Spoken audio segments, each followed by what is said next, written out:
نکاح کا مطلب کبھی دیکھا کہ نکاح کسے کہتے ہیں؟ نکاح کی اصل ہے دو چیزوں کا یکجان ہو جانا. دو چیزوں کا یکجان ہونے کو نکاح کہتے ہیں. پھر اس کی چار شکلیں بتائی ہیں لغت میں.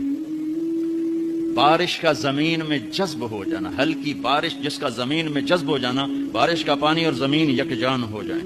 ٹھیک. دوسرا مطلب نیند کا آنکھوں پہ چھا کر اسے بند کر کے سلا دینا، نیند اور آنکھ یکجان ہو جائے.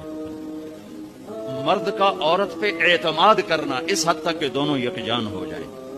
درختوں کی شاخوں کا آپس میں مل کر ایک جان ہو کے چھاؤں بنا دینا، یکجان ہو جائیں، اس کو نکاح کہتے ہیں. اب لغت اٹھاؤ. کیا خوبصورت لفظ اللہ اس رشتے کے لیے لایا ہے تو قرآن ہے، فانکحوا النکاح من سنتی. سبحان اللہ، کیا حسن ہے اس کلام کا اور اس لغت کا.